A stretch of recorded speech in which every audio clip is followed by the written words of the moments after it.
Ang susunod na programa ay nagpapatuloy dahil sa inyong pagmamahal, donasyon at kaloob sa Greg Durante Ministries.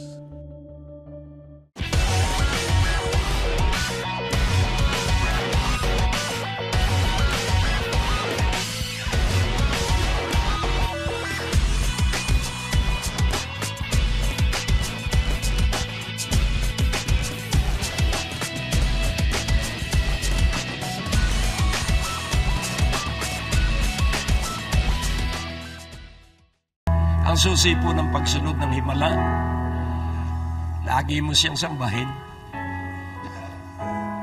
Our Father who art in heaven, hallowed be thy name. Lagi mo siyang sambahin para makapasok ka lagi sa kanyang puso. At kapag ikaw ay nanirahan sa kanyang puso, hindi ho pwedeng hindi siya maghihimala. Simple lang naman po ang buhay. Makipag-ibigan ka lang sa Diyos bawat araw. Kaya nga ang sabi ng Panginoon, I have something or somewhat against you, Christians in Ephesus. You have left your first love. First thing first po, basta unahin mo muna yung pakikipag-ibigan sa Diyos bago ang anumang bagay. Makipag-ibigan ka muna sa Diyos. At tandaan mo sa presensya ng Diyos, isisiwalat ng Diyos sa mga kapintasan natin. At kung tayo magiging tapat doon sa pagsisiwalat na yun at aaminin natin at hihingin natin ang kapatawaran at makapagsimula tayo ng bago, doon po gaganda ang ating buhay. Ay ba'y naniniwala na merong masamang ugali ang bawat isa sa atin na hindi natin alam? Kapag ikaw po'y nakipag-ibigan sa Diyos, isisiwalat yun. Yun po ang kahalagahan ng presensya niya.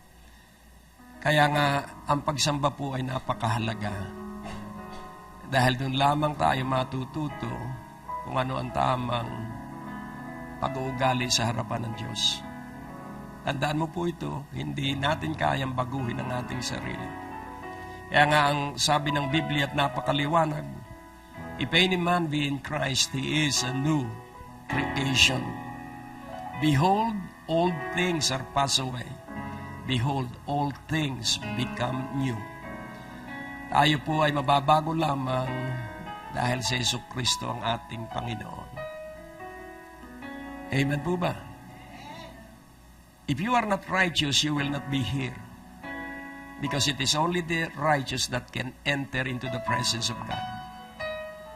And that righteousness is the fruit of His grace. Kaya nga kung ating papansinin po, ating unawaing mabuti, na ikaw at ako ay iniibig ng Diyos at napakalakas ng pag-ibig na yon sa iyo at sa akin.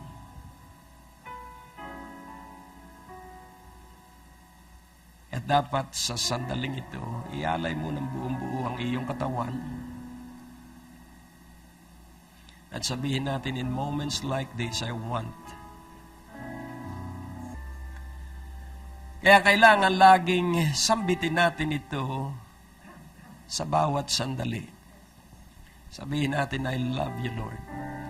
I love you, Father. I love you, Jesus. I love you, Holy Spirit. Kaya kapag tayo po'y nagpapatuloy sa pakikipag-ibigan, sa iyong bahay, ibigin mo ang mga kasama mo sa bahay. Sa labas ng bahay, ibigin mo ang kapwa-tao mo. Bakit? Dahil kasi ikaw ay pinupuspos ng pag-ibig ng Diyos. At yun ang aagos. At tayo ay magiging mapagpakumbaba. At sasabihin natin, hindi ko kayang baguhin ang aking sarili. Huwag kang magtatangkang baguhin mo ang iyong sarili. Ang Diyos ang gagawa ng pagbabago. Kaya kailangan tayo lumalapit lagi sa Kanya. Dahil kung sa paraan natin, isang oras o isang araw lang tayong mabuti, kinabukasan, balik sa dati. Pero kapag kay Jesus, tuloy-tuloy po yung kabutihan yan.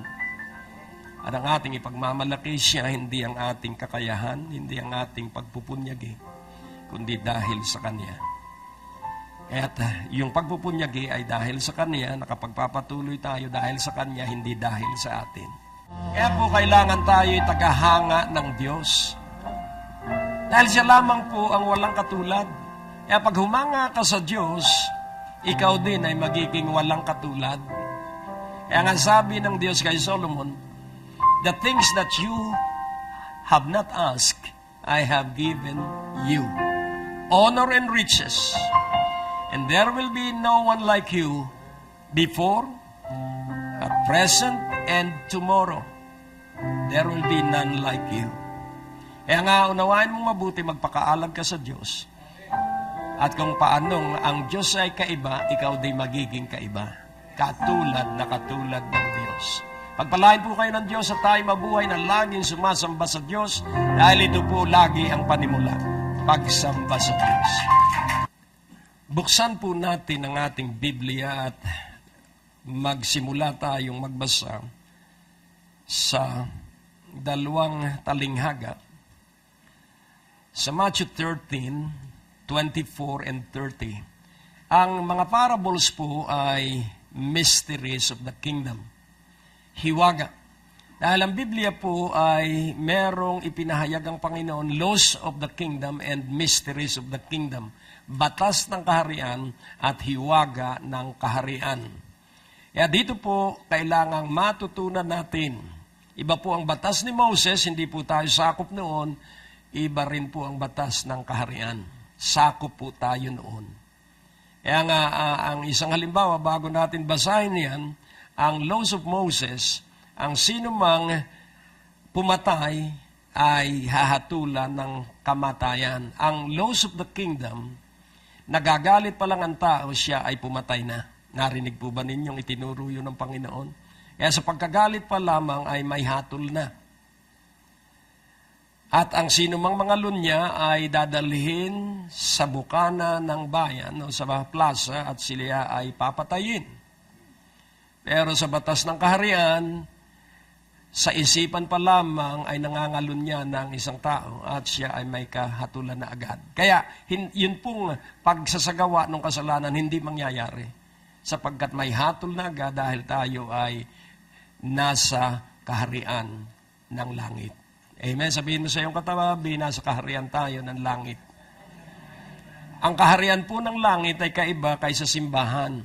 Dahil ang simbahan po ang mamumuno doon sa kaharian ng langit.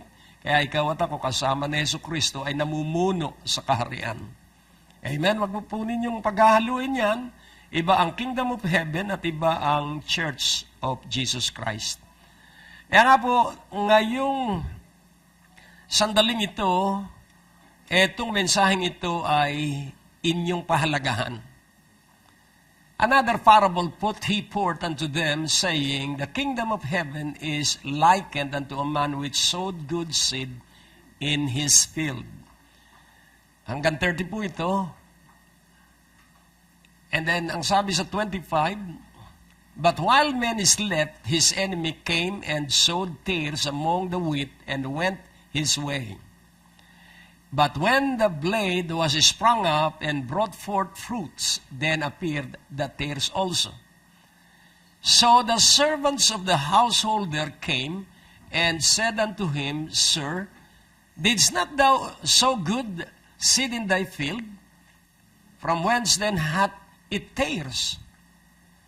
He said unto them, An enemy hath done this. The servants said unto him, Wilt thou then that we go and gather them up?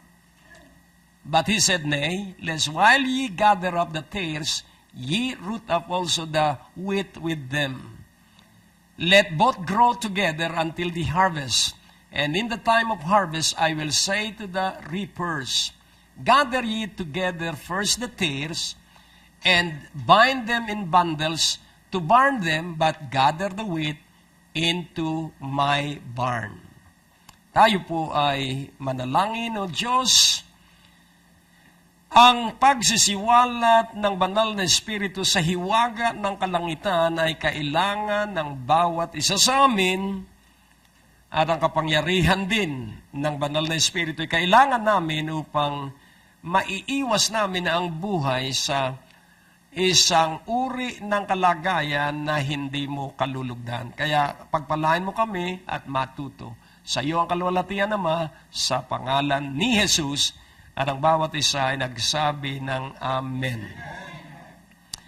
At laging tatandaan po natin ang Panginoon na nagsabi that I will build my church. Sino raw po ang magtatayo at bubuo at gagawa ng simbahan? Ang Panginoon. Kaya napakahalaga po na ating maunawa at maintindihan. At ang titulo po ng mensahe ay Faith is Enemy of Impossible.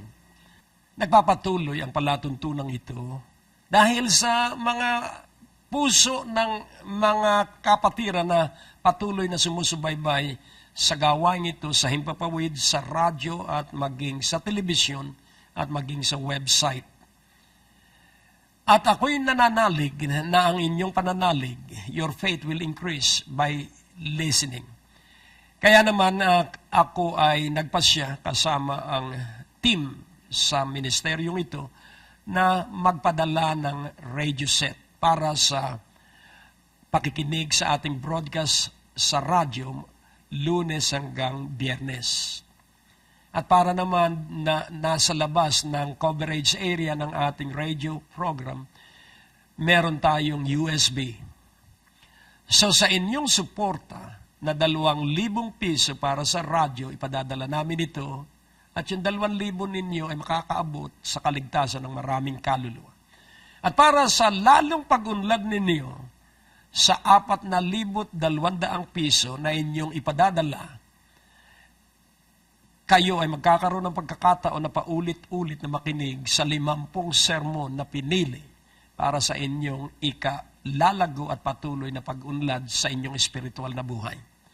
Kaya ako'y dadalangin na ito ay tanggapin ninyo at gawin kaagad at magpadala agad kayo ng kaloob at kami ay magpapadala rin agad nitong radio at USB sa sandali na matanggap namin yung inyong kaloob. Sa 4,200. Sa radio set, 2,000 pesos. At kayo po ay mapagpapala. O Diyos, pagpalain mo sila sa kanilang kapasyahang ginawa na makapagpadala ng kanilang kaloob para makapagpatuloy ang ministeryo kasama sila. Sa iyo ang kalwalhatian, papuri. Pagpalain mo sila ng todo sa kanilang pagsunod sa pangalan ni Jesus. Amen!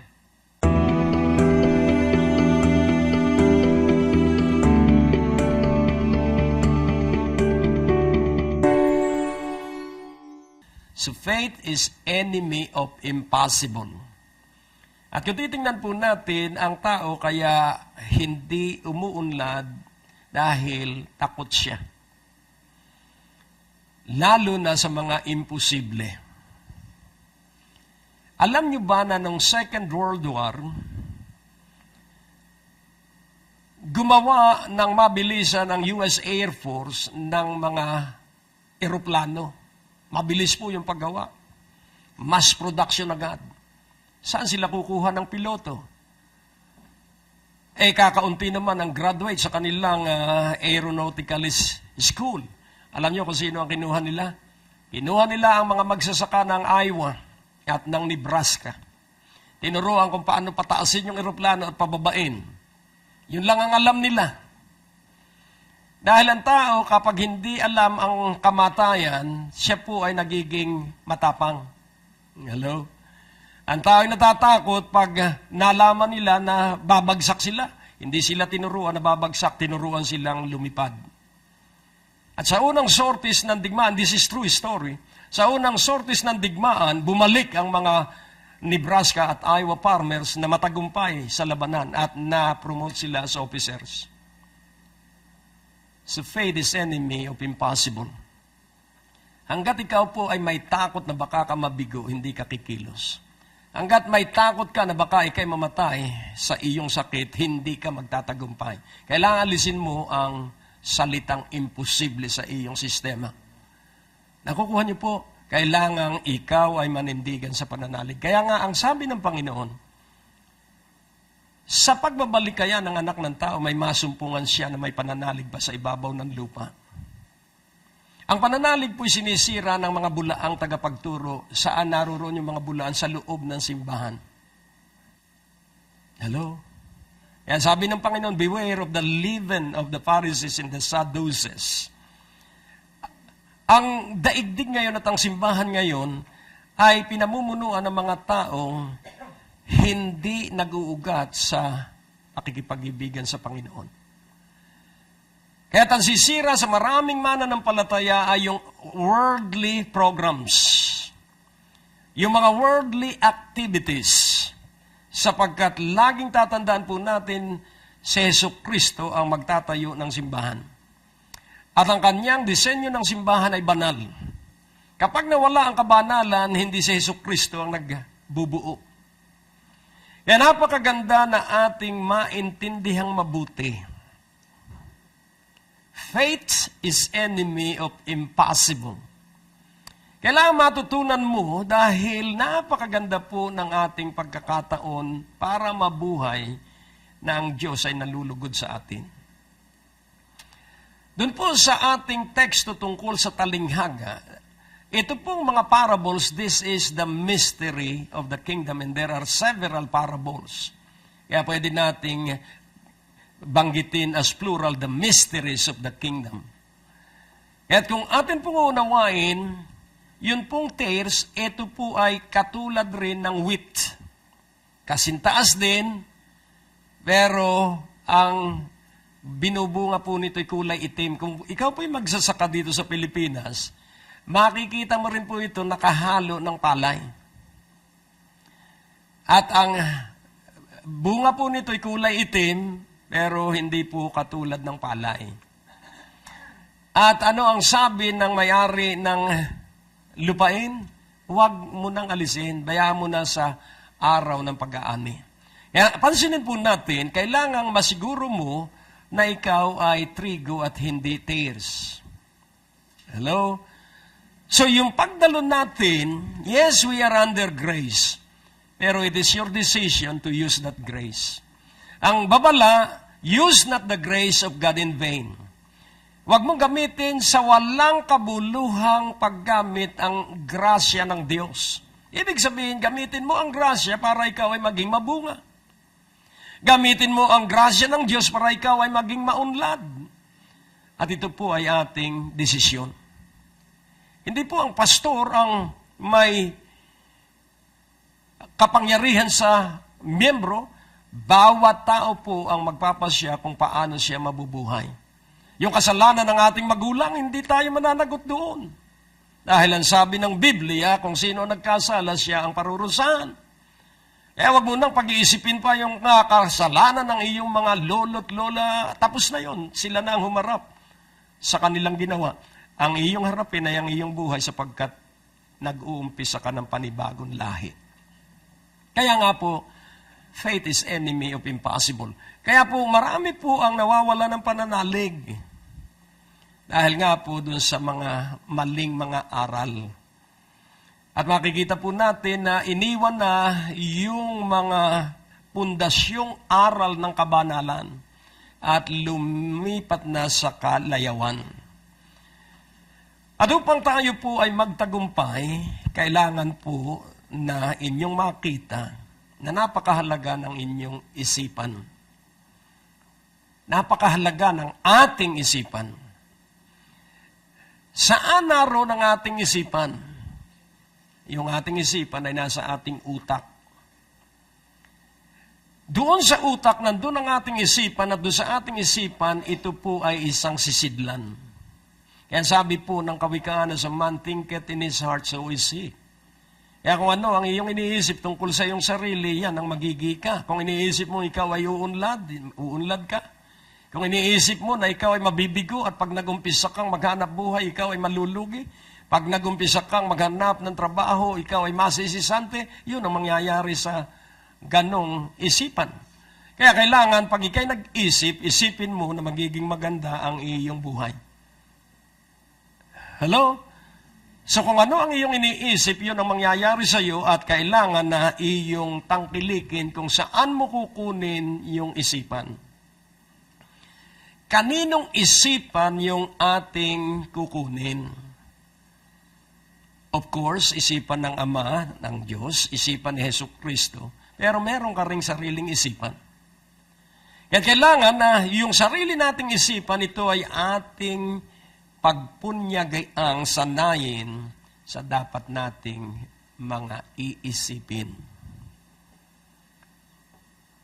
As a man thinketh in his heart, so is he. Kung paano ang tao ay nag-iisip sa kanyang puso, yun siya. So faith is enemy of impossible. Sapagkat laging tandaan po natin, marami pong bagay na imposible. Kapag ang mag-asawa ay nagpapanimula sa pagpapamilya, marami pong imposibleng kakaharapin sila, lalo na pag nagbuntis ang babae. Paano na ang panggastos? So, iniisip agad ay yung problema sa halip na ang isipin ay ang Diyos ang may kalooban kaya sila ay naging mag-asawa. Hello? At ang Diyos din ang may katungkulan na tustusan yung pagbubuntis. At ang gagawin lamang ng mag-asawa ay manalig at magtiwala sa Diyos, umasa at maniwala sa Diyos na magiging normal yung sanggol na isisilang. Kaya nga ating unawain ang paniniwala sa Diyos, ang tawag po do'y faith. Dahil kung hindi po, napakahirap po ng pagpapamilya, lalo na kapag ang mag-asawa ay walang isipan ng Diyos. Ang pinakamabigat pong kalaban ay ang selos. Selos. At ang isang nagsiselos, walang tiwala sa kanyang sarili. At dahil wala siyang tiwala sa sarili, hindi rin siya magtitiwala sa iba. Kung ang asawa ko ay naging silosa, ay baka hindi po ako nakapagpatuloy. Sapagkat bilang lingkod ng Diyos, lahat ng tao ay lalapitan ng isang lingkod. Para aluin, para idalangin, at hindi maiiwasan ng isang lingkod ng Diyos na umiyak sa kanyang braso o sa kanyang dibdib yung mga taong hindi kayang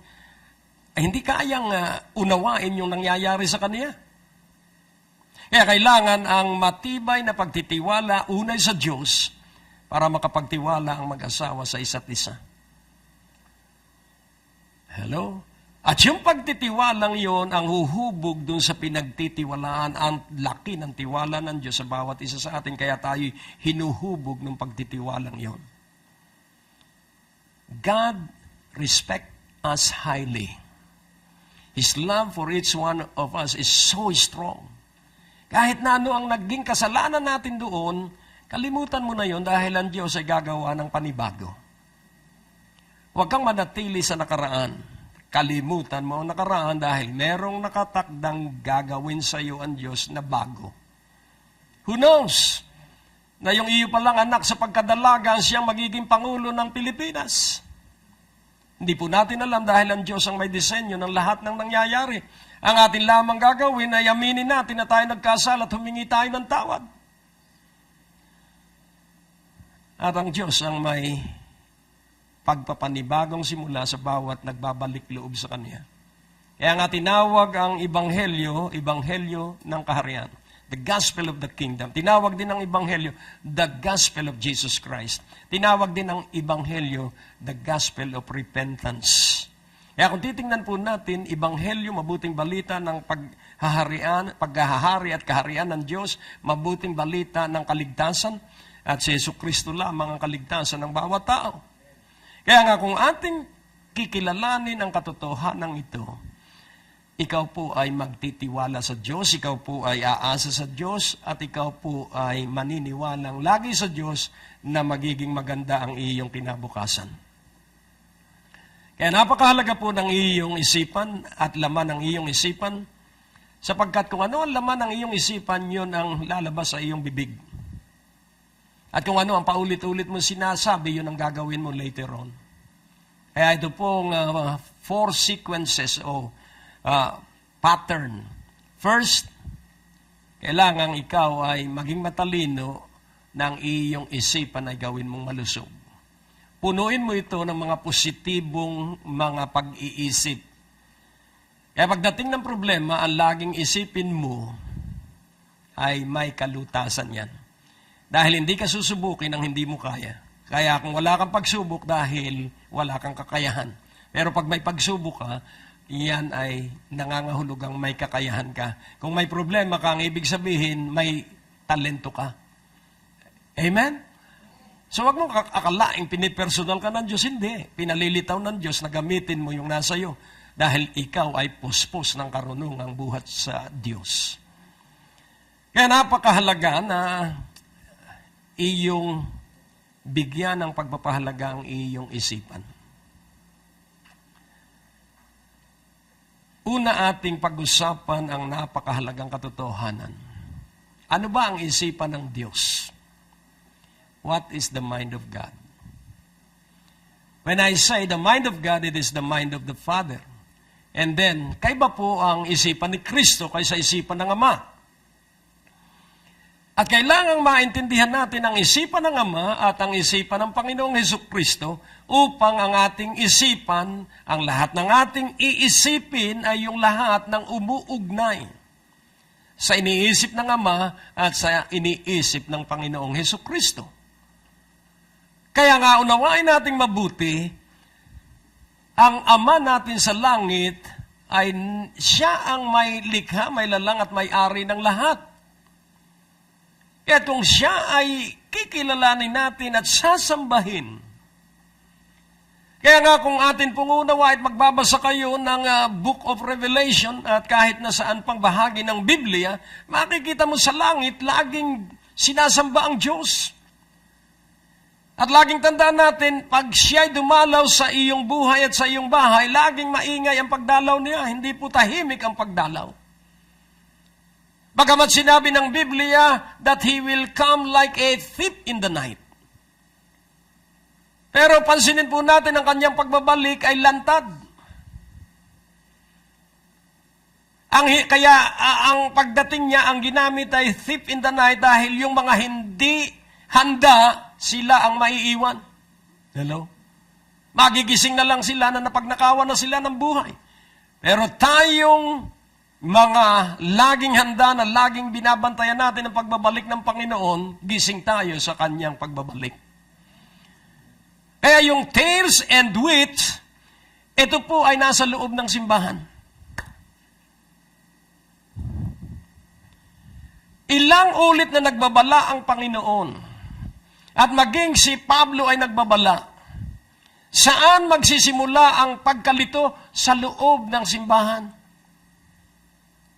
Kaya kung hindi ka magiging matalino, kaya ako bago ko tanggapin ang isang panauhin, aking sinusuring mabuti at aking idinadalangin mabuti, hindi sa wala akong tiwala, dahil ayokong makapagdala sila nung tinatawag na heresy. Mga maling aral. Kaya kailangan na, dahil ang pastor po ay tagabantay, para hindi makasingit ang mga lobo na anyong tupa sa labas pero sa kalooban ay maninila. At ang paninila ay maling aral. Kaya nga ang babala ng Panginoon, beware of the leavens of the Pharisee and the Sadducees. Yun po yung mga false doctrine. Yun po ay galing sa tradisyon ng tao na nagpalipat-lipat sa maraming nagdaang mga taon. Kaya napakahalaga na tayo maging matalino. Kailangang malaman mo ang isipan ng Diyos tungkol sa iyo.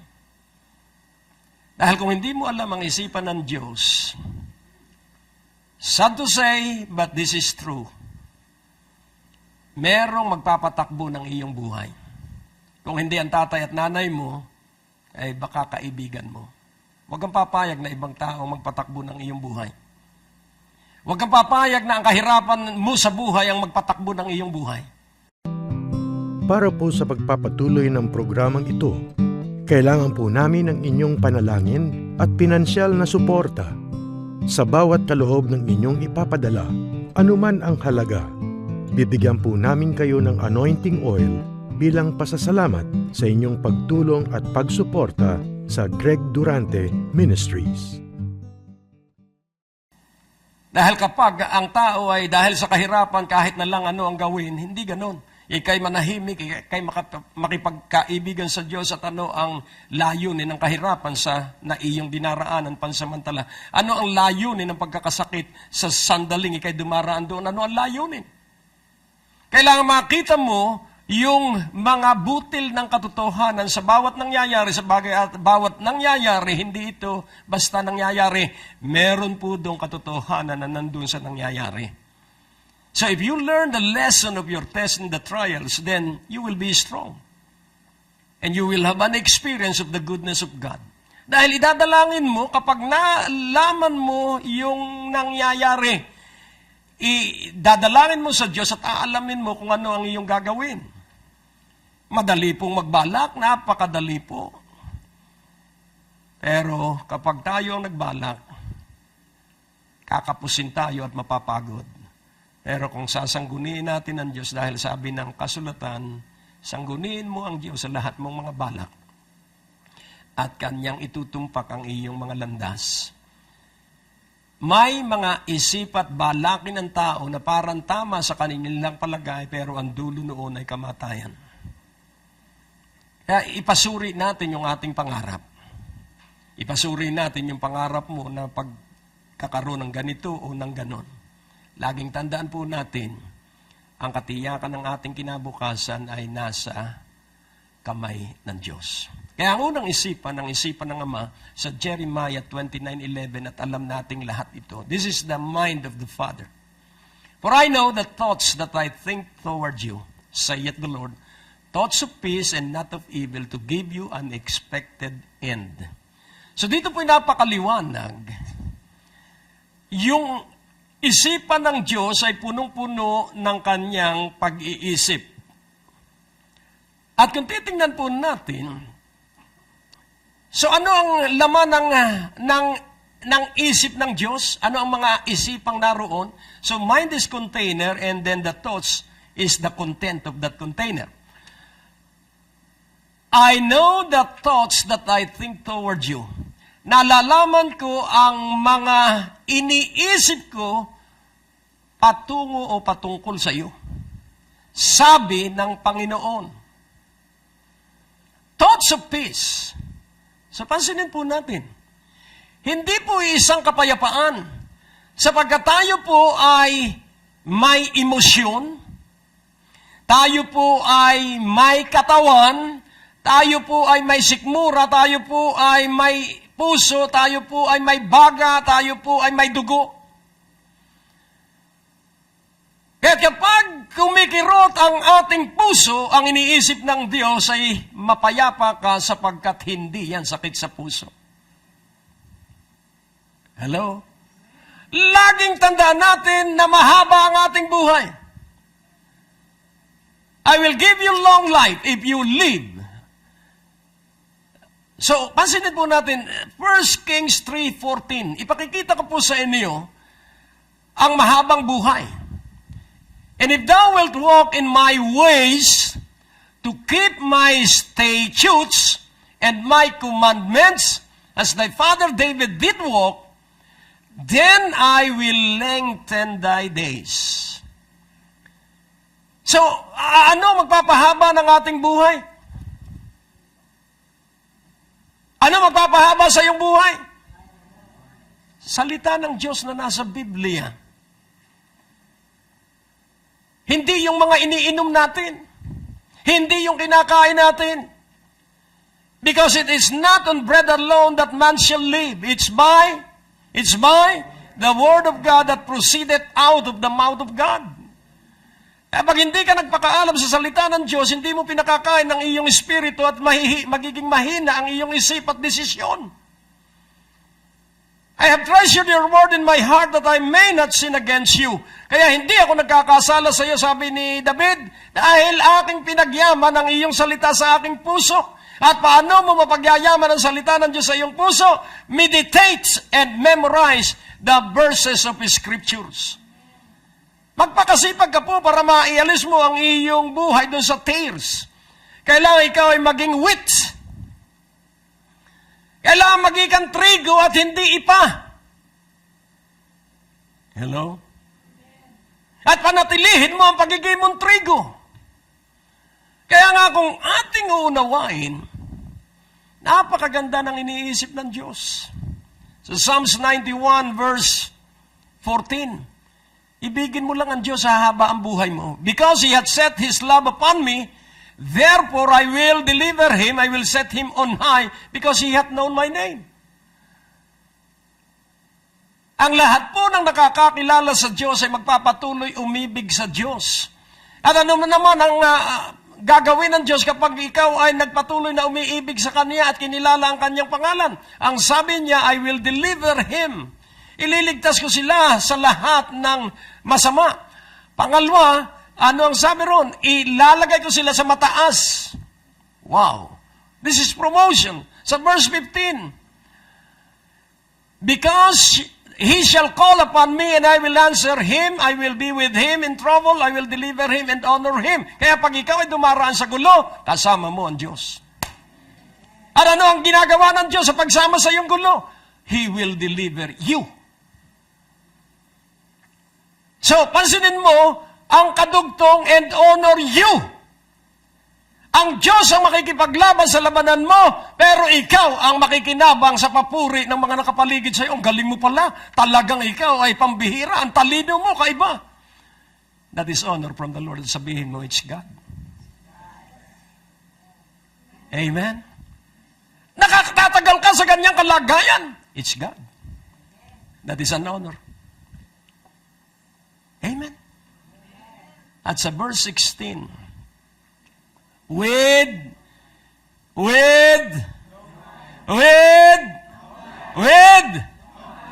long life will I satisfy him and show him my salvation.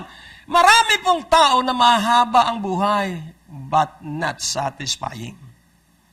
Paano mo malalaman na your life is satisfying? Aba, hindi ka mapili sa pagkain. Dahil hindi naman nakadepende sa pagkain ng iyong kalusugan. Hindi ka rin mapili sa dadamitin. So, ibig sabihin, mababaw ang iyong kaligayahan. Sabi nung pamangkin namin na cum laude, sabi niya sa kanyang tatay, kami nagtawa ng mag-asawa. Sabi doon sa kanyang ama, kapatid ng aking asawa, Daddy, consistent scholar yan mula elementary, kaya naging cum laude. Ang regalo ko na lang sa graduation ko, ipasyal mo ako sa Luneta.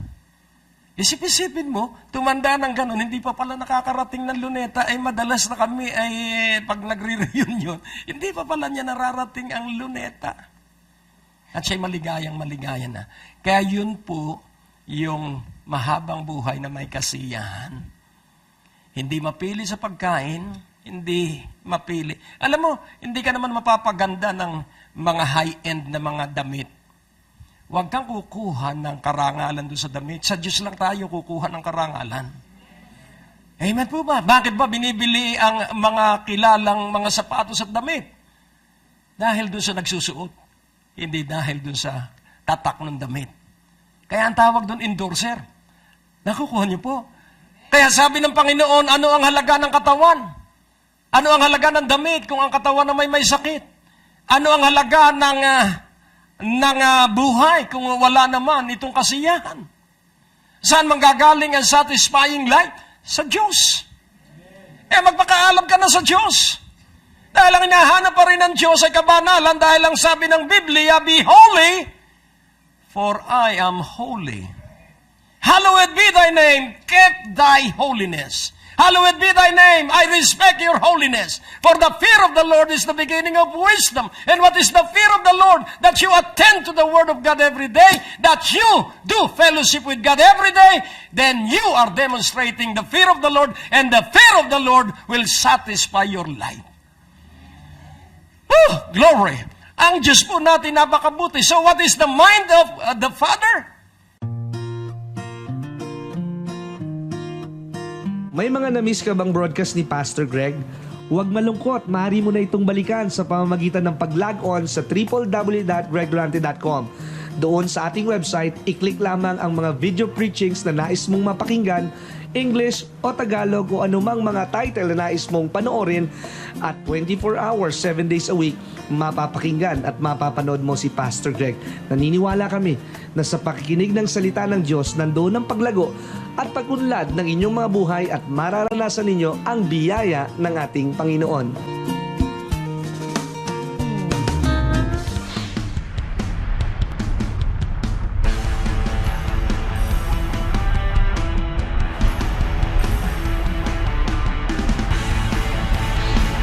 Kung ang aalisin mo yung takot, Jesus is Jehovah. You have the power to decree. Ikaw ba'y naniniwala na yung gabi na walang pag-aalinlangan na ikay tatanggap ng kagalingan ng ibang uri ng sakit o karamdaman yan?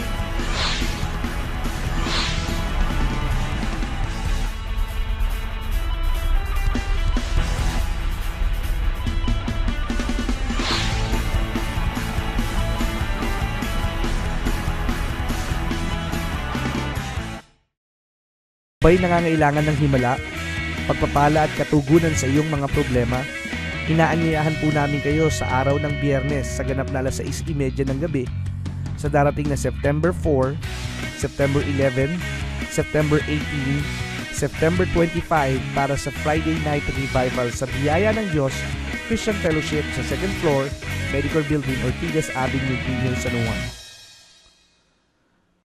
Ibalik natin sa 29:11. Napakaganda po ng iniisip sa iyo ng Ama.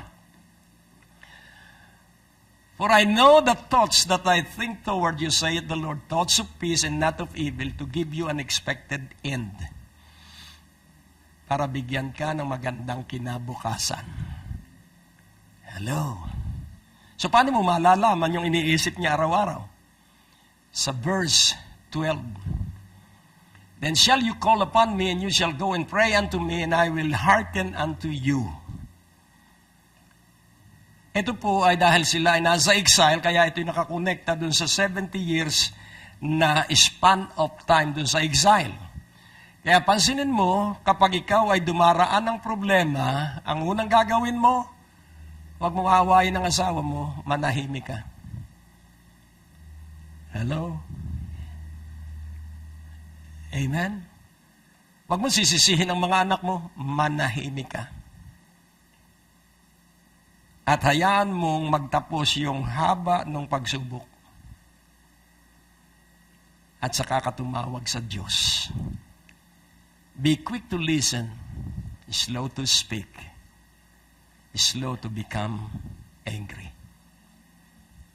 Amen? Makinig ka lang. And when you are listening to God, you are spending communion with Him. Pag sinabing communion, you are uniting with Him, you are making yourself one with Him.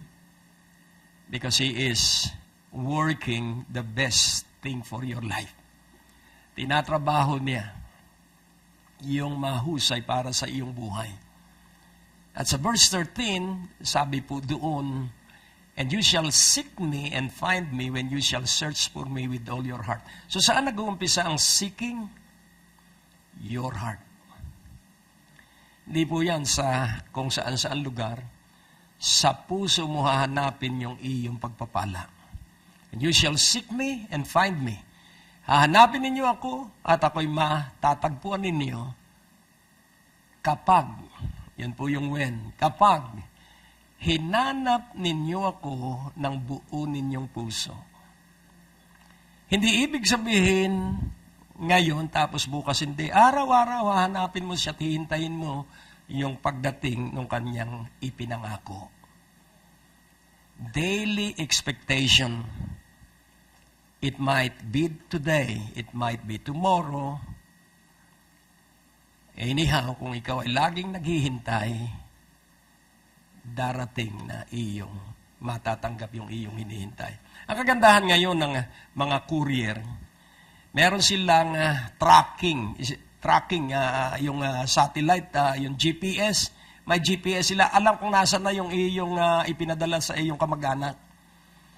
At pag nakakita kayo ng malalaking truck ng courier, makikita ninyo nakasara yun. Tingnan ninyo yung baba ng likuran. Yun ay tinatrack ng GPS. Kaya walang pwedeng mag-hold up doon dahil kita yun sa GPS. Yan nais kong inyong maunawa ang mabuti, idini-GPS ka ng Ama. Hello? Walang makasisira sa iyo, maliban na lang na ikay magwala. Pero gayon pa man, nandun pa rin nakabantay siya dahil sobrang pag-ibig niya sa iyo at sa akin. Kaya yung mga namatay mong mahal sa buhay, huwag mo nang iyakan. Katulad ng nanay ko, dahil nga siya ay may kinalakihang ugali, sa tuwing pupunta sa puntod, ay kakausapin. Bagamat siya born again na, pero kinakausap niya, alam mo, anak kong Ilocano. So kakausapin niya yung nasa hukay na mahal niya sa buhay. Eh minsan siya na ang nasa hukay. Sabi nung katabi niyang, asan po yung matandang umiiyak dyan pag Todos Los Santos? Nasa hukay na rin. So, ibig sabihin, lahat tayo mamamatay. Ano po? Pero kung iiyak ka rin lang, wag saan namatay. Umiyak ka. Pero ang nanay ko born again. Dahil siya ang pinakang namuno dun sa ating prayer mountain. Hindi siya pumayag na hindi magawa yung prayer mountain. Ang imposible ay hindi salita sa kanya. Ang sabi ko, wala po tayong pera. Meron! Wala po, meron!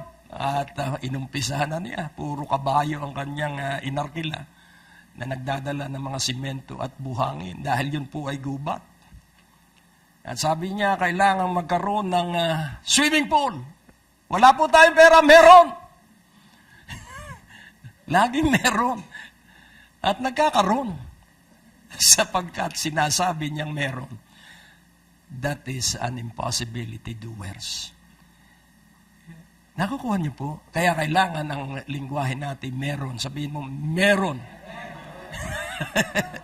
Amen? Kaya iiwas ninyo ang inyong sarili sa pagtutungayaw tungkol sa pera dahil hindi malusog po na nag-aaway kayo sa pera. Ano? Ubus na yung 10 pisong ibinigay ko sa iyo nung ikalawang 2 araw na. Pinagtataliw na tinahanap pa yung 10 piso ba? Jesus naman. Naku, day. Huwag naman ganun. And you shall seek me and find me. Sino ang hanapin mo? Ang Diyos. Hindi ang hanap buhay. At pag nasumpungan mo ang Diyos, ituturo sa iyo ang hanap buhay. Kaya maraming nasasalanta ng sakit dahil wala sila sa tamang hanap buhay. Hello?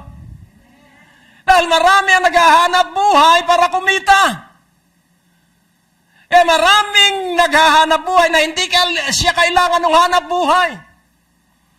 At meron namang hindi naghahanap ng ikabubuhay, hinahanap siya nung hanap buhay. Hello? Kaya, hindi siya nakagapos doon sa hanap buhay dahil hindi niya kailangan yung hanap buhay. Nakuha ninyo ang katotohanan.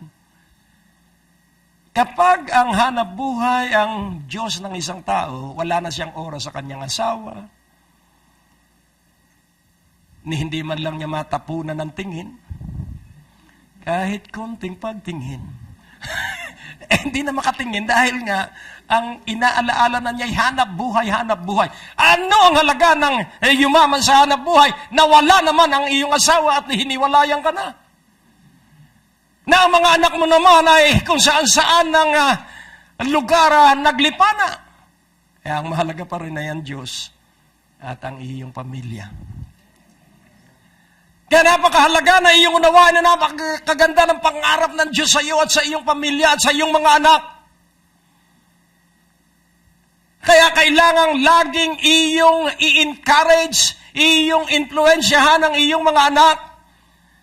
At pag nag-influensya ka, huwag yung madrama ka, napaiyak-iyak ka pa. Alam mo na, huwag ka nang umiyak, ikay manindigan ng may paninindigan na may katapangan at sabihin mo, maganda ang iyong kinabukasan.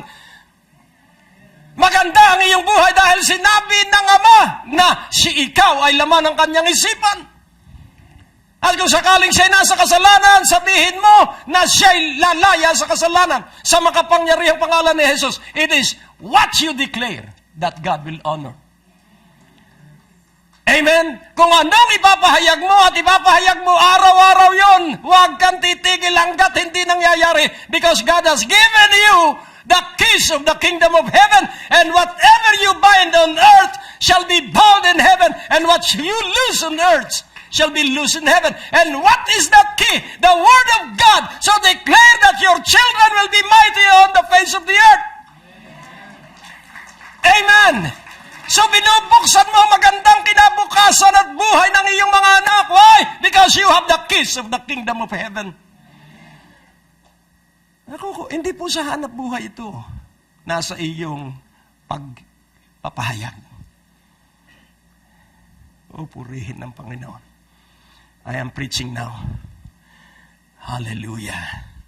Ano naman ang isipan ng... So, God the Father will perform. Ang isipan naman ng Panginoong Jesus ay ito, Philippians 2:5.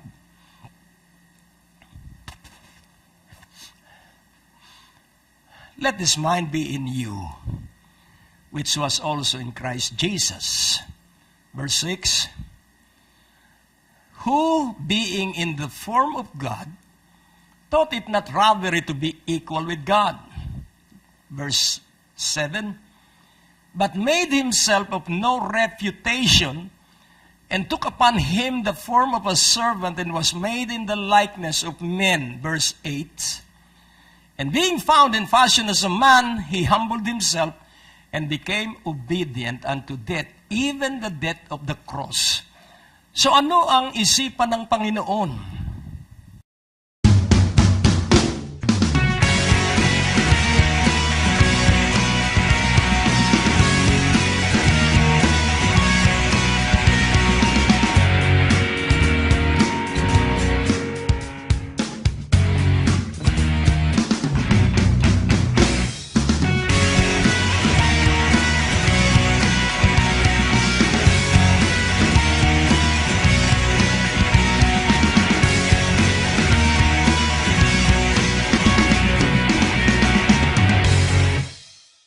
Inaanyayahan po namin kayong makinig sa aming mga radio program. Kung kayo po ay nasa inyong mga tahanan, nasa trapiko, naglalakbay, ito po'y makakatulong sa inyong pagpapalago at pagpapaunlad ng inyong spiritual na pananampalataya, Lunes hanggang Biyernes sa DWAD 1098 kHz AM band sa ganap na alas 6:30 ng umaga at alas 10 ng gabi. Asahan po natin na sa ating pakinig, lalago at uunlad ng ating pananalig at pagsampalataya sa ating Panginoong Hesus. Maaari po kayong sumulat sa P.O. Box 4135 Manila, Philippines para po sa inyong mga prayer request at testimonies. At maaari rin po kayo tumawag sa ating telepono bilang 723-8752 sa 726-4110 para sa mga ministry information at ibang mga katanungan. Maaari din po kayo mag-text sa 0919-896-0904, 0915-391-7408 at sa 0922-820-9863. At kung kayo po'y napagpala, hinahamon po namin kayo na magbigay ng donasyon sa gawain ito. Maaari nyo pong ipadala sa Banco de Oro West Green Hills Branch, account name Greg Durante Ministries, account number 219-800-6784. Padala nyo lamang po ang mga deposit slips sa pamamagitan ng fax sa 726-4110 o sa ating email address sa bishopgregdurante@gmail.com. Malugod po namin kayong inaanyayahan sa aming Sunday worship service sa ganap na alas 10 ng umaga at alas 5 ng hapon sa biyaya ng Diyos Christian Fellowship. Sa second floor, Medical Building, Ortigas Avenue, Green Hills, San Juan. At maaari nyo rin pong bisitahin ang ating website sa www.gregdurante.com para sa mga preaching resources at iba pang detalye ng ministeryong ito. Sawa ka na ba sa iyong mga napapanood ng mga negatibo at pangit na balita? Narito ang alternatibo, ang Great Day to Live na mapapanood sa Beam Channel 31 sa inyong local antenna, mapapanood sa buong Metro Manila at sa buong Pilipinas at sa ilang mga cable operator system na nagdadala ng palatuntunang ito sa pamamagitan ng Trinity Broadcasting Network. Mapapanood nyo po ang ating mga programa Lunes hanggang Huwebes, alas 9:30 ng gabi, at tuwing araw ng Biyernes, alas 10:30 ng gabi, at araw ng Sabado, alas 11 ng gabi. Maaari nyo rin po kaming mapanood sa Church Channel via satellite at ilang mga cable operator system sa buong Pilipinas at karatig bansa sa Asia, Lunes hanggang Sabado sa ganap na alas 12 ng hating gabi, alas 6 ng umaga, alas 12 ng tanghali at alas 6 ng gabi. ating ipapahayag na si Jesus lamang ang tanging daan tungo sa buhay na walang hanggan at ang aming dala ay laging mabuting balita.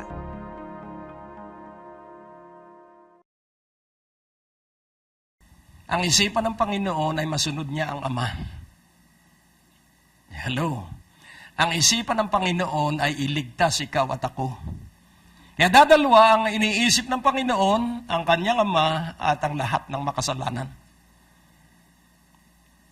Kaya siya ay sumunod dahil sa Ama at dahil sa iyo at sa akin. Kaya kung papansinin mo, mula verse 5, hindi nag-period ang bawat talata. Siyasatin natin isa-isa. Sa verse 5, colon ang hulihan. Napakahalaga nito. Sa verse 6, colon din. Sa verse 7, colon din. Kailan nag-period? Sa verse 8. Ang ibig sabihin, yung lahat ng talatang ito has equal importance. May pantay-pantay na kahalagahan yung bawat talata. Kaya pansinin po natin, ang kanyang pinili ay yung pinakamababang katayuan ng pagiging tao at alipin. Kaya kung titingnan po natin, He humbled Himself and became obedient unto death, even the death of the cross. So hindi po siya namili ng kanyang buhay. Hindi rin po siya namili kung paano siya mamamatay.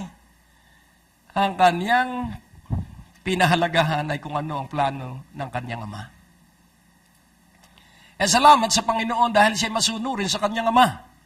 Salamat sa Panginoon sapagkat matindi ang pag-ibig niya sa iyo at sa akin dahil kung hindi matindi ang pag-ibig niya sa iyo at sa akin, hindi tayo magkakasama ngayon. Kaya siguraduhin mo na ikaw ay hindi ipa, kundi trigo. Hello. Sa araw na yon, sa araw ng pagdagit, dalawa ang magkatabi, isa ay dadagitin, isa ay maiiwan. Nabasa niyo po yun? 10 ang birhen, 5 lang ang naligtas. Ang ibig ba sabihin, pastora, hindi lahat ay maliligtas? Siyasatin mo po ang Biblia. May 2 uri ng tao sa loob ng simbahan. Magsiyasat ka po sa iyong Biblia at makikita mo 2 uri ng tao sa loob ng simbahan. 10 virgins. Ang ibig sabihin ay talagang walang kasalanan. Malinis. Pero they failed to wait for the coming of Jesus Christ. Pero wag po tayong mag-alala. Dahil may second opportunity yung maiiwan. Daraan sila sa Great Tribulation. At doon naman nila malalasap kung paano magtatagumpay. Pero yung mga trigo ay dadagitin na before the tribulation. Kaya nga po, pansinin po natin, kapag ikay inalok ng premyo, na kapag ginawa mo ito, bibigyan ka ng house in lot sa mamahaling subdivision. Ano ang gagawin mo? Tatrabahuhin mo ba yon? Makikipagpaligsahan ka ba? Of course, dahil merong gantimpala. Kaya nga unawain natin, kung walang gantimpala, ay hindi po maganda ang paglilingkod. Because faith is believing that He is a rewarder. Ano ba sa Tagalog yung reward? Gantimpala. Na ang pananalig ay naniniwala kang ang Diyos, gagantimpalaan ka. Kaya ang ginagantimpala ay yung nagpatuloy. Sino ba yung tares? Tingnan natin sandali sa Matthew 7. Ipakikita ko sa inyo kung sino yung ipa. Sa 24. Therefore, whosoever heareth these sayings of mine and doeth them, I will liken him unto a wise man which built his house upon a rock. Verse 25, and the rain descended, and the floods came, and the winds blew and beat upon that house, and it fell not, for it was founded upon a rock. So the foundation of the church is the rock, and the rock is Jesus Christ. So ito po yung wit, matatalino ito. Ito namang tares, tingnan natin sa 26. And everyone that heareth these sayings of mine and doeth them not shall be likened unto a foolish man which built his house upon the sand. Verse 29. 27, and the rain descended, and the floods came, and the winds blew and beat upon that house, and it fell, and great was the fall of it.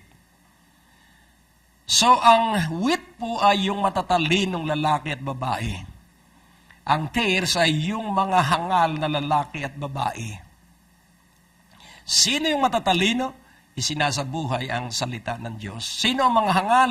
Nakikinig lang ng salita ng Diyos. Ngayon tayo po ang makapagsusuri sa ating buhay. Ako ba'y matalino? O ako ba'y hangal?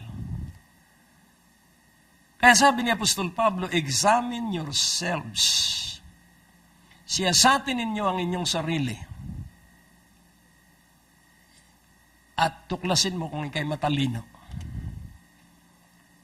At ako'y naniniwalang lahat tayo'y matalino. Sabihin mo sa iyong katabi, tayo'y matalino.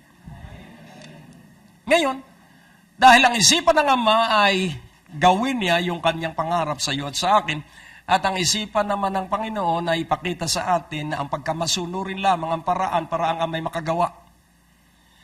The Father can do only to the obedient. Ang performance ng Ama ay sa mga masunurin. So, pansinin po natin, prosperity is for the obedient.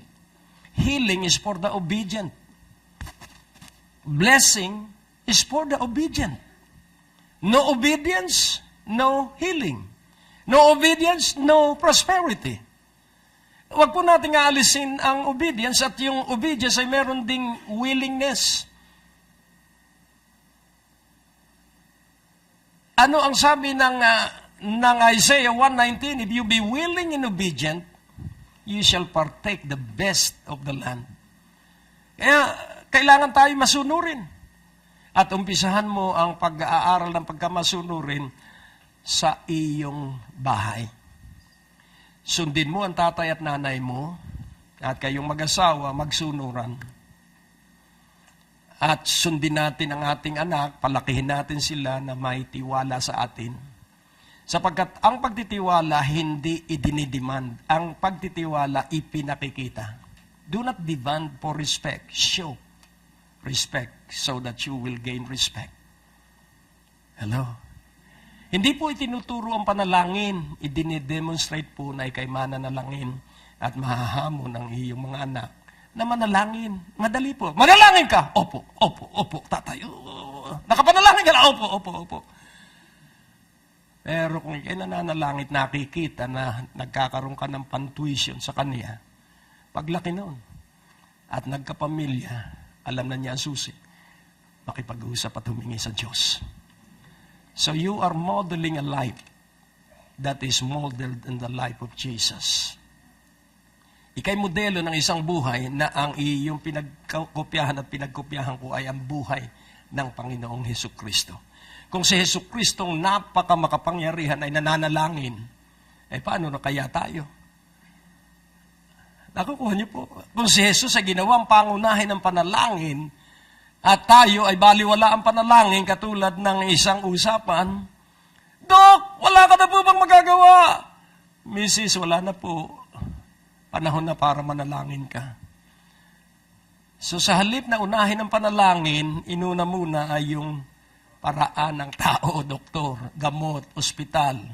Yan ang wala ng pera, saka dadalangin sa Diyos. Wrong.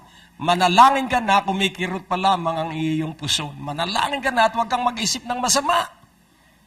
Hello? At yun ang dapat nating alagaan yung ating isipan. Ano ba ang laman ng iyong isipan? What is the content of your mind? Philippians 4:8. Sawa ka na ba sa iyong mga napapanood ng mga negatibo at pangit na balita? Narito ang alternatibo, ang Great Day to Live na mapapanood sa Beam Channel 31 sa inyong local antenna, mapapanood sa buong Metro Manila at sa buong Pilipinas at sa ilang mga cable operator system na nagdadala ng palatuntunang ito sa pamamagitan ng Trinity Broadcasting Network.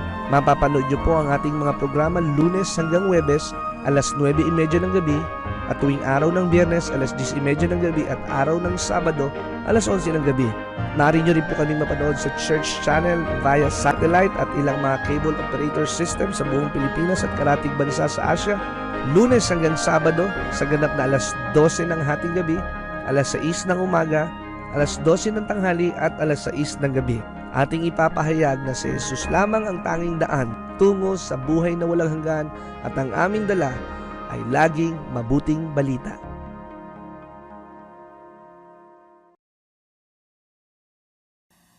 Dito po sa hawak kong radyo at USB, ako po ay gulat na gulat sa napakagagandang patutuo na bunga ng pagtanggap nila ng radio at ng USB.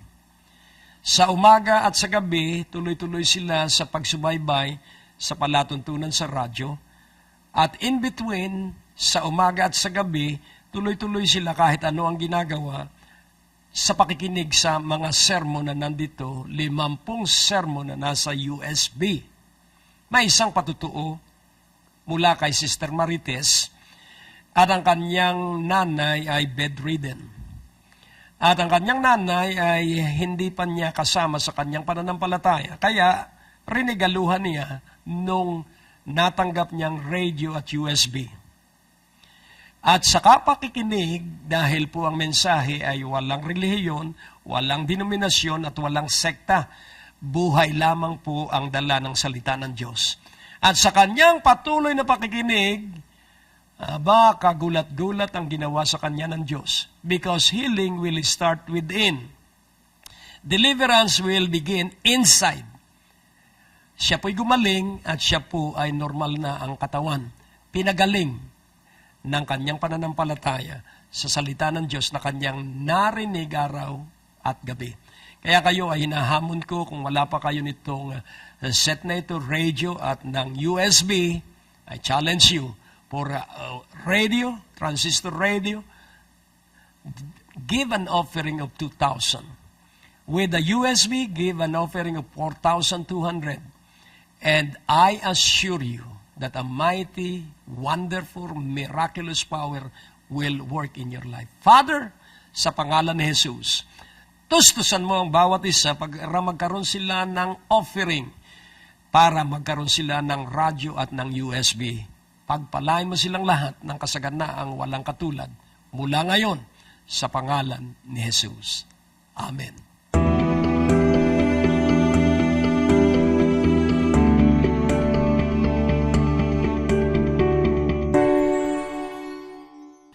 So alam na natin ang isipan ng Diyos Ama, alam na natin ang isipan ng Panginoon. Finally, this is concluding part of the letter to the Philippians. Finally, brethren, whatsoever things are true, whatsoever things are honest, whatsoever things are just, whatsoever things are pure, whatsoever things are lovely, whatsoever things are of good report, if there be any virtue and if there be any praise, think on these things. Magsisiruin po ako doon sa word na virtue. Virtue is the result of a good thing. Ulitin kong mabuti, virtue is the result of a good thing. Ang virtue po ay resulta ng mabuting bagay. Kaya pansinin natin, nung ikaw ay may sakit, lumapit ka kay pastor at napapahid ka ng langis at gumaling ka. That is virtue. Alalahanin mo yung resulta nung unang ginawa mo. Nung wala kang pambayad at ang pera na lamang na natitira sa iyo ay yung ganong kalaki, inilagay mo sa offering.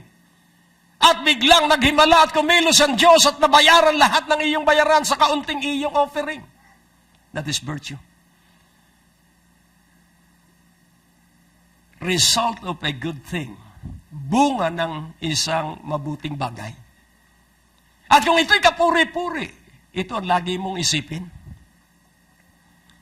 Pero maraming Kristiyano ang iniisip ay paano na kaya sila makakabayad ng utang, paano na kaya sila, napakaraming negatibong iniisip.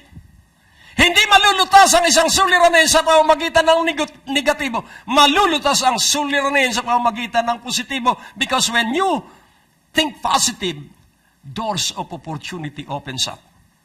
Kapag ikaw ay nag-iisip ng positibo at tama, at ang positibo lamang ay ang salita ng Diyos, ang positibo lamang ay ang mga pangako ng Diyos. Kaya kung ikaw ay nakakaramdam ng panghihina ng iyong lakas, ikaw ay pumunta sa Biblia at iyong hanapin kung paano ka magiging malakas. Salvation will give you strength. Amen. Hallelujah.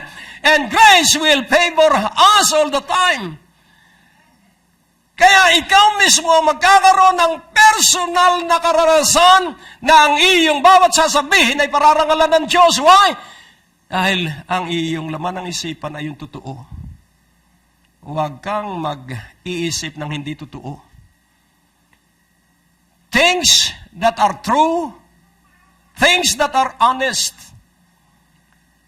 Yung mga bagay na tapat at tama. Things that are just, mga bagay na hindi makasasakit ng kalooban ng sino mang tao, lalo na ng kalooban ng Diyos. Things that are pure, nang ibig sabihin ay walang halong dumi o kasamaan. Things that are lovely, mga bagay na kaakit-akit. So ano yung things that are lovely? Habang kami ay nagmamaneho kanina, sabi ng asawa ko, ito po'y totoo. Pwede kong gamitin yung halimbawa. Ayaw ko ba, hindi kita nakitang ikaw ay pangit nung ikay boyfriend ko. Hindi ko nakitang ikay maitim. Hindi, totoo po ito. At aminado po ako dahil sa bisyo. Sabi ko, hindi talaga ipinakita ng Diyos dahil tayo ang para sa isa't isa. So, pansinin po natin, things that are lovely, hindi po ito, ang loveliness po ay wala sa physical o panlabas na kaanyuan. Sapagkat ang sabi ng Biblia, the hidden things of the heart. Ang sabi, pinagalitan ng Diyos si Samuel, mali ang iyong desisyon, tumitingin kayo sa panlabas. Ako ay tumitingin sa panloob. At hindi siya tumingin sa panlabas, kundi tumingin siya sa panloob, kaya siya pinagpala ngayon. Dahil yung labas gumanda. Amen. Because through the years, pagagandahin ka ng Diyos if you think on these things. Amen po ba? Kaya kung ayaw mong maalis yung kagandahan mo, ito ang pagtuunan mo ng isipan. Amen? At ikaw ay lalong gaganda through the years.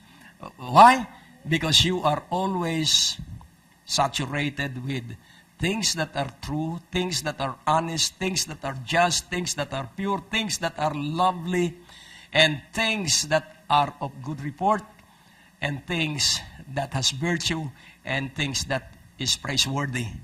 Think on these things. Kaya nga po, paano ko i-apply ito? Iniisip kong kayong lahat ay magaganda, gwapo, at amen. So iniisip ko yan, kaya pag nakita ko kayo na maaliwalas ang mukha, o makita ko kayong malungkot, iniisip ko na maaliwalas ang mukha mo. Pag nakita kong kayo ay nakakunot ang noo, iniisip kong walang piligis ang inyong noo. Amen. Sapagkat I am thinking things that are lovely. Kaya para makita kong kayo magaganda, iisipin kong lahat kayo magaganda. Dahil pag inisip ko lahat kayo mga pangit, mai-stress ako.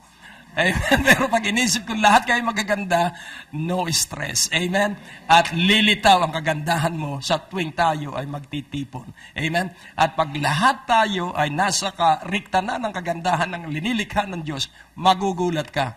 Bawat hanap buhay na pasukin mo, umuunlad sapagkat pagpapalain ng Diyos yung mga hanap buhay na yon. Amen. Kaya mga kapatid, maraming naghihintay sa iyong liwanag. Kaya ang panghuli, faith is enemy of the impossible.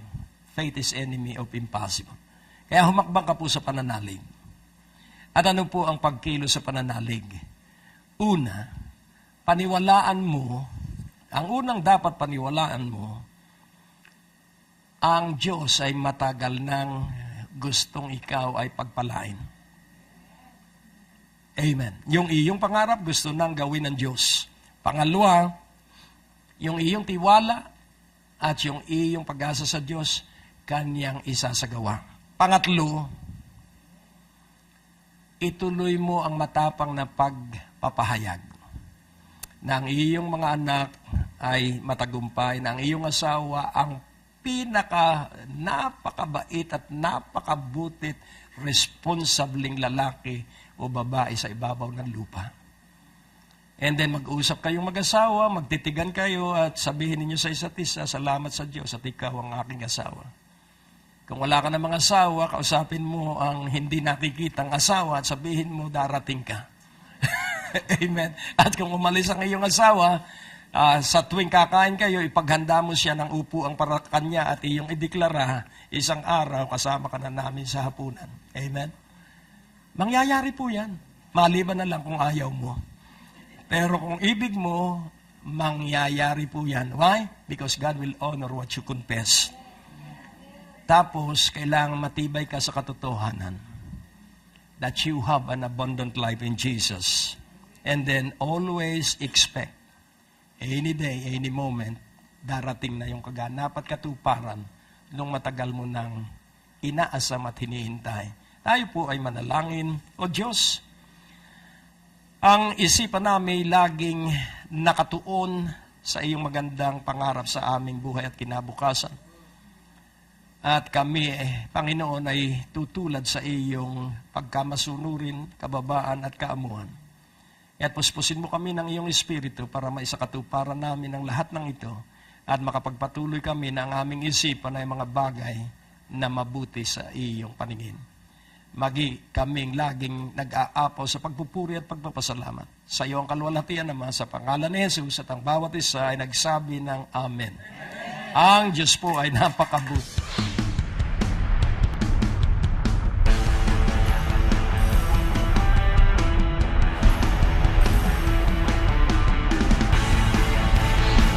Kung ang aalisin mo yung takot, Jesus is Jehovah. You have the power to decree. Ikaw ba'y naniniwala ngayong gabi na walang pag-aalinlangan na ikay tatanggap ng kagalingan na lubang uri ng sakit o karamdaman yan?